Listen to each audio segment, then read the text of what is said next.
څلورمه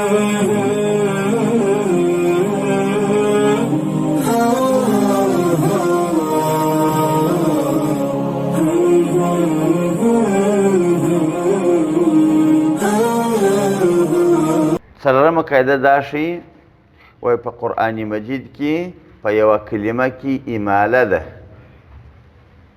دا چې اماله و څه ته وایي، تلفظ یې څنګه دی، هغه چې بیا الفاظ وایي درښیم یې. اماله معنا کږېدل، زور و طرف ته د زیر، الف و طرف ته د یا. اوس هغه لفظ کلمه ده مجریها، مجری.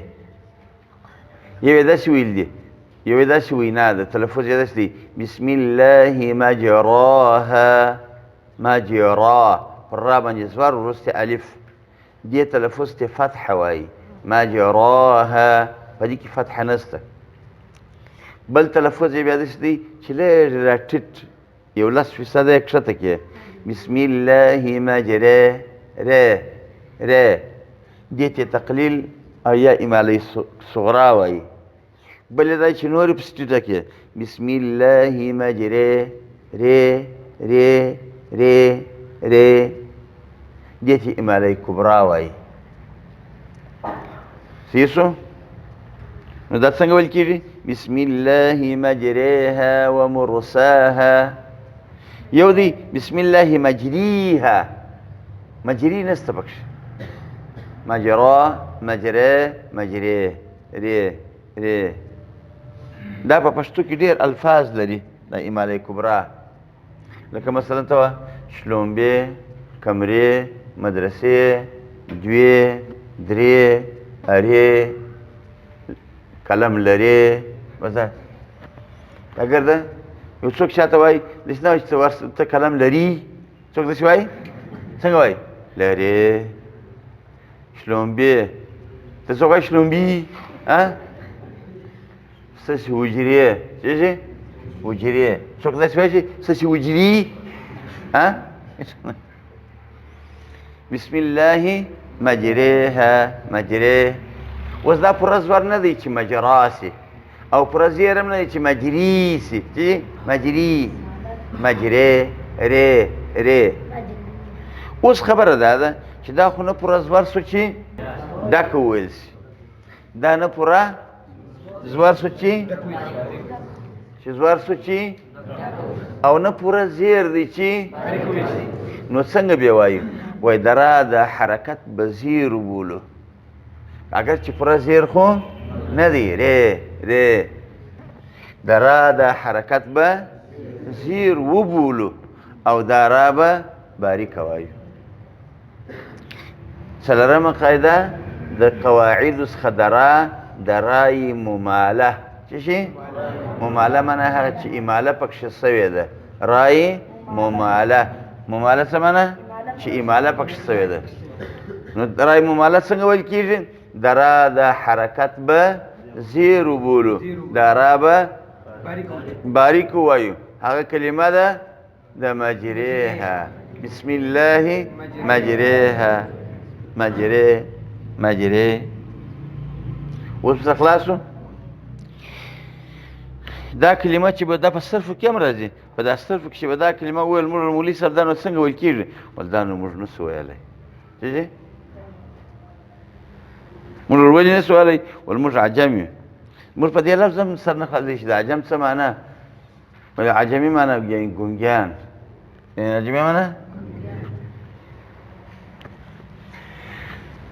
صحیح. دا ویل کېږي. اوس هېڅ نه ووایه مجریها، نو تاسې ګونګیان یاست. ټیک شو؟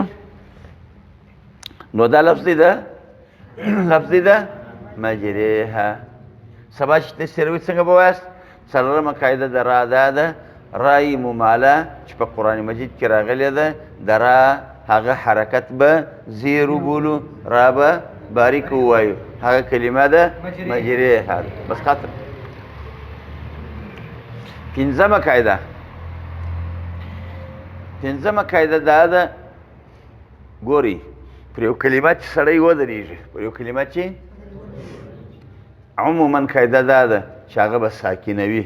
الحمدلله رب العالمین دی نو چې ودرېدې عالمین. الرحمن الرحیم دی چې ودرېدې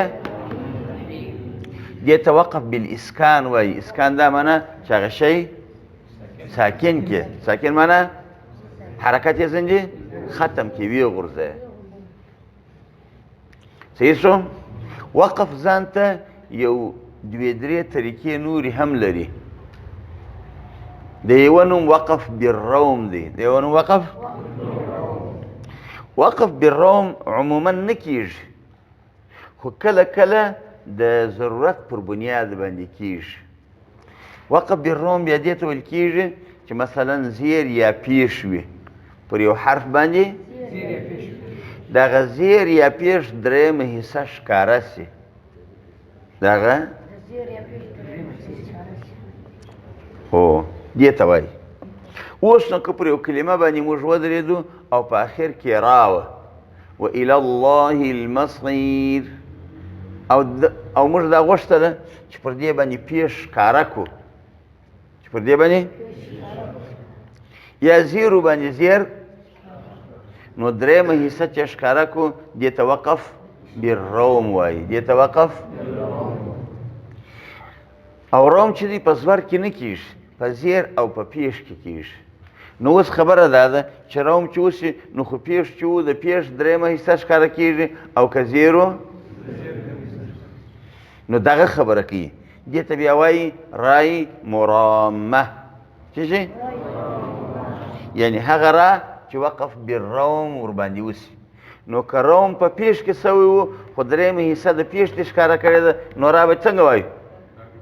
غږ نه کوي. را به ډکه ویل کېږي. او که د زیر درېیمه حصه ښکاره سوې وه را باریک ویل.